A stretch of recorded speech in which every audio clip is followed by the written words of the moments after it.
Britain has been instrumental in bringing aviation emission industries into the European cap-and-trade scheme from 2012. This means that the aviation sector will not in fact be left outside the broader framework for reducing emissions. It will have to either reduce its emissions or offset any increase by paying for reductions elsewhere within the EU emissions trading system.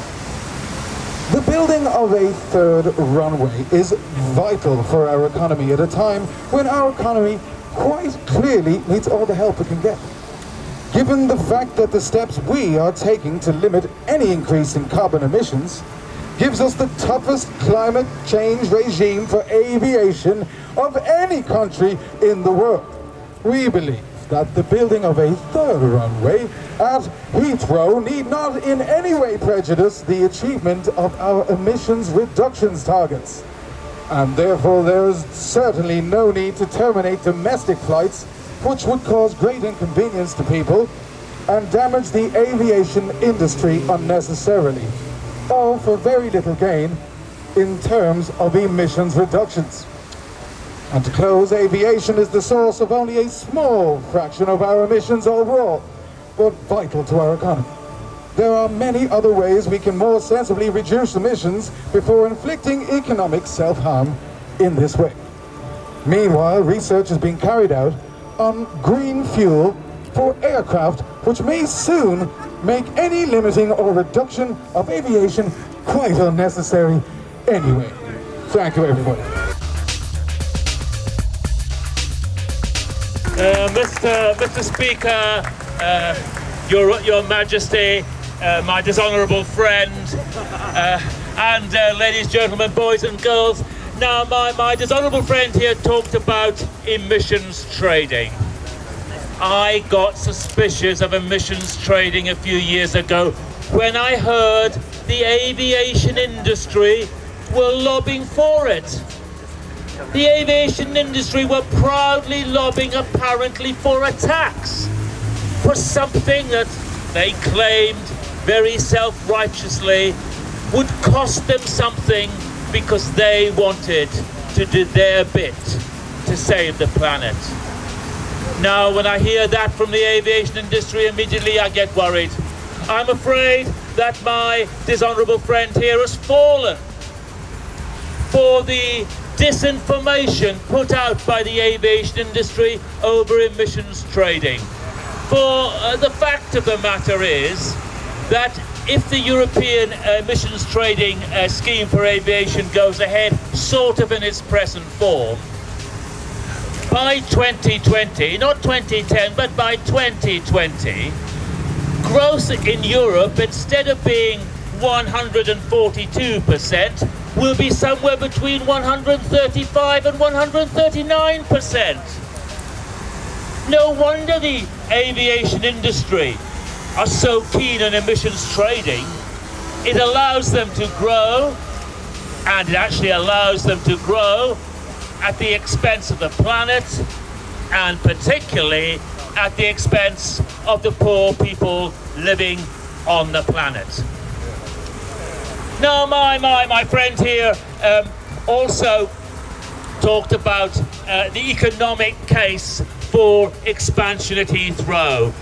Some of you unlucky people might have seen the British Chamber of Commerce on the television yesterday or the day before.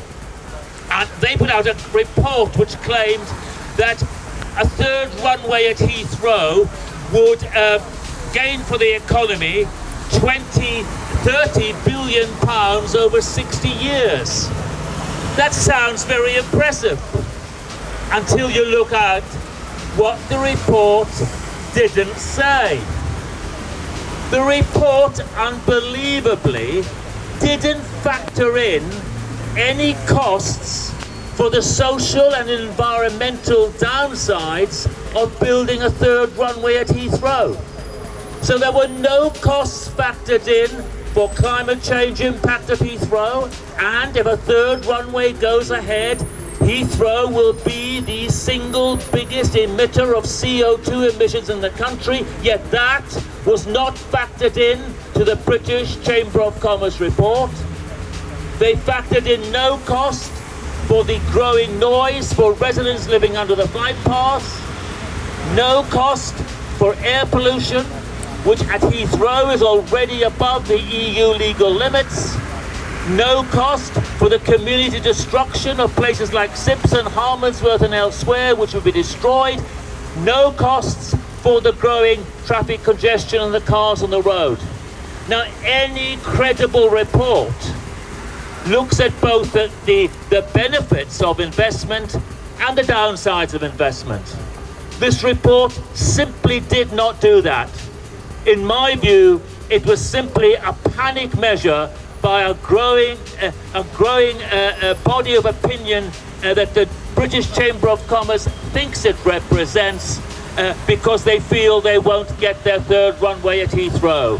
Now, the third area which my honourable friend talked about was the whole question of emissions from aviation only being 2% worldwide emissions. Aviation only accounts for 2%. Maybe a little bit higher now, maybe 3%. That figure is both correct and utterly misleading. It's utterly misleading because a worldwide average makes no sense at all. And it makes no sense at all because very few people in the poor world actually fly. When you go back home and go onto the internet, you can get a map which shows the flight paths across a 24-hour period over the globe. And there are hardly any flight paths going over Africa and parts of Asia. 4 times a year against what's happening to the people in Bangladesh or in the middle of Africa. That, Mr. Miliband, I would suggest, is the real equity issue what he and his government should be addressing. And my final point. 2010. I did some sums, and if we got rid of internal flights and only got rid of internal flights in the UK, that would reduce emissions from aviation by 4%. So we would need to do more than that. What we would need to do by 2010 is get rid of not only the internal flights, but also a lot of the short-haul flights going to near Europe and probably as far away as Madrid, Rome and Frankfurt. That should not be an impossible dream. I know that there are environmental downsides of rail and high-speed rail in particular, but nevertheless it is immeasurably cleaner and greener than air. We can get rid of the short-haul flights, we can invest in alternatives, and we can also, and if we do that, more people will travel by rail, but critically, more people will holiday at home. I suggest that's the practical, realistic, and green way forward. Thank you all very much. Scientists have established that carbon dioxide emitted from aeroplanes has a global warming impact 2.7 times greater than carbon dioxide emitted at ground level, and therefore that has to be factored into the estimation of the proportion of carbon dioxide that is emitted by the aviation industry. He didn't want to stop working class people flying on those short-haul flights. I think if he wants to play class politics, he should get his facts right and realise that the vast majority of flights are by exceedingly well-off people and mainly business flights. So if he wants to play class politics, he should really get his facts right and look to his constituency better. Just a comment about the report that Ed Miliband put out today. In it, he says that by 2050, there should be no more emissions from aviation than there are in 2005. Well, I think there's one straightforward, simple way of achieving that, and that's not to expand runways.